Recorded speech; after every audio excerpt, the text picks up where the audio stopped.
The reviewer here, continuing my anniversary specials leading up to my big season finale. Now, the next show on my list is a show that is very close to my heart. Number 5 is Doctor Who, the 2005 version. I'll just clarify, I've never seen classic Doctor Who, but I did see an animated film movie a few years ago called Power of the Daleks, which was a restored old episode, and that was a blast. That was a lot of fun. And I've actually gotten to meet the sixth Doctor, Colin Baker, and my God, that man is such a pleasant man. He's a fun person to listen to, and I got a picture with him and an autograph, and I'm glad that I got to meet him. Anyway, Doctor Who was rebooted back in 2005 after they tried to do a reboot in the 90s that did not go anywhere.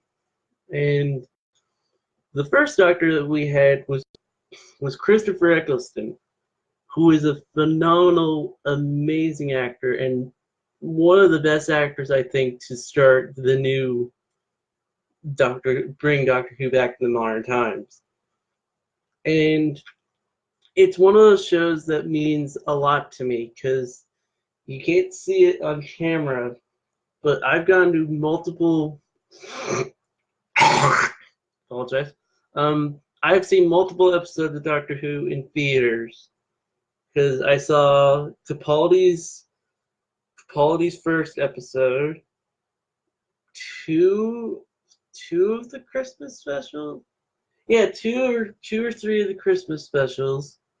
The last season, or the season finale with Capaldi. I'm not Once Upon a Time. I mean, I've seen a lot of episodes of it in theaters, and it's one of those shows I feel has stood the test of time. And Time of the Doctor, or Day of the Doctor, is one of my favorite episodes. Not just of Doctor Who, because my favorite one of the modern Doctor Who is Blink, because that's the introduction of the Weeping Angels, and that episode is one of those episodes I use to be like, this is the episode I'd use to introduce people to Doctor Who. And I could go on and on about this show, and I'm not going to because time, but I'm just going to say I love Doctor Who, and I love British shows, which is a perfect segue. Well, okay, not whatever. It's a perfect segue into my next favorite show, Downton Abbey. Now, I had never watched Downton Abbey when it came on. I mean, I'd heard about it, I heard the praise it got, I never watched it. I bought the complete series on iTunes earlier in the year. It was about like $30. I must have gotten like because I got like around the time the movie was set to come out, so I think that must have been a markdown price for the movie. So I binged this show in about a week, and I fell in love with it. I fell in love with the characters, the costume designs, the sets, the acting, the phenomenal acting from everyone, and plus Maggie Smith. I'd watch this show just for Maggie Smith nuts head, because she plays Violet Crowley, and she's my favorite character because she has so many witty things she says, and it's like, this is why I love Maggie Smith. I don't really want to go into detail because there's a lot that happens in it, and it's not going to be a show for everyone because I could totally see a lot of people try to watch it and find it incredibly dull or incredibly boring, and that's understandable. It's not going to be for everyone. I personally love this show. It's well made. It's another example of why I had this feeling of British TV is a lot better than a lot of stuff in the States. Not gonna lie, I saying there's a lot of good shows here in the West, but it seems like our friends across the pond seem to have a lot of really damn good shows, and this is one of them. This is definitely one of them. And my third favorite show is Starburst of the Forces of Evil. Now, I have a bit of a personal connection with, well, not so much like, I have a personal connection with the show because when I watched the first season of it was 2 days before the series season 2 premiere. And I was in a bit of a rough spot emotionally, and this show helped me forget about what I was going through at the time to just lighten up and just enjoy the show. And I'm so glad that I didn't let this be a case like Gravity Falls, where I didn't watch Gravity Falls until like 3 weeks before the series finale aired, and I was like, I'm not letting Star be the same way. I'm not gonna wait till it ends to watch it. And I watched it in one afternoon. It didn't take that long to watch. It was only like one afternoon. It was, oh my god, I fell in love with this show because the characters are so fun. The show is fun. It's got a lot of energy. But the thing I love most about it was that as it went on, it it evolved. It went from just being this fun adventure fantasy series about this magical princess from another universe, another dimension, into something that was a lot more like nuanced and like a lot more complex than you usually see Disney do. And I absolutely adore it. I actually even did a panel about it because I love the show that much and I wanted to express my love for the show. And it's such a great show, and I love every episode of the show, and I really miss it. It's one of those shows. Like I don't think I could see the Owl House, or I could see like the Owl House probably filling that hole of weirdness, because I sort of feel that Star was still on after Gravity Falls ended, so Star filled the hole that Gravity Falls left. And then now that Star is over, it will be filled by Amphibia and the Owl House, and I'm looking forward to the Owl House. And that's my perfect segue into my next second favorite show of all time. And as you can see up there in the background, my Dipper hat. I have worn that hat a long time. Whenever I'm watching Gravity Falls, I put that hat on.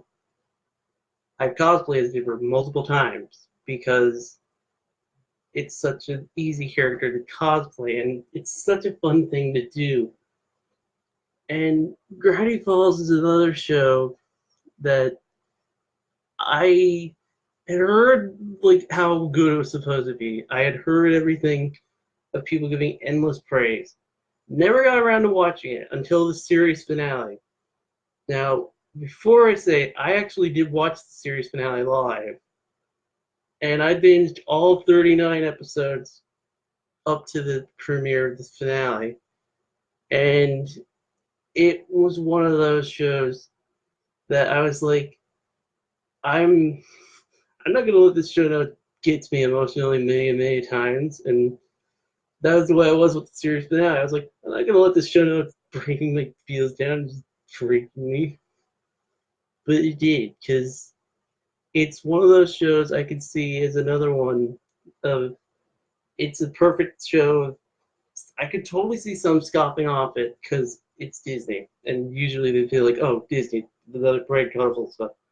But Gravity Falls managed to be like, it's basically like a mixture of like several different things, like X-Files, Twin Peaks. There's strong. Like you can definitely tell Twin Peaks is a heavy influence on the show, especially because in the series finale, the bus driver is voiced by Kyle MacLachlan, who played FBI Special Agent Dale Cooper in Twin Peaks. And in the director's commentary for Gravity Falls, Alex Hirsch was like, I was always trying to reach out to Kyle MacLachlan to do it be in an episode. And his idea was like, why don't I get him to be the bus driver in the final episode?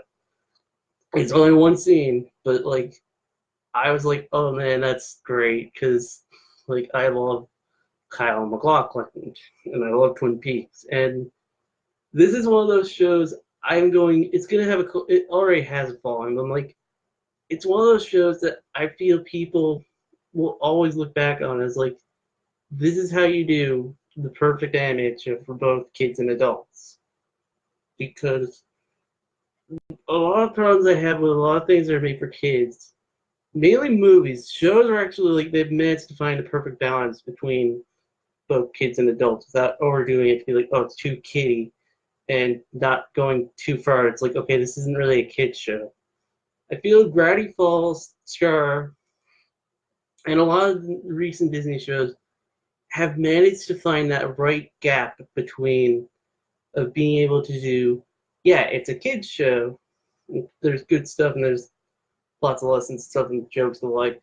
And then there's also like the elements that are for the older audience, like because Gravity Falls in the first season, it's just kind of this just lighthearted adventure show, and it's about like I think it's like halfway through season two is when I honestly always say like the first season is kind of like the setup for what this show is going to be like, and season two is kind of like, okay, here we set up the groundwork for what was of the world and stuff in season one, and then the story begins, and the story is like grand, like it goes really far, and it's one of my favorite shows of all time. And tomorrow, when I do my favorite show, you're gonna understand why I love Disney. And the show that I'm not gonna say what it is, but most people will most likely be able to probably guess what it might be. But I'm just gonna say that I love Disney. I really love Disney, and their animated shows in the past few years have been, or hell, wow, that's still hard to believe. No, actually, like past decade or so, have been phenomenal. Like, just they know how to make good shows that like perfect balance between kids and adults. Anyway, the reviewer signing out.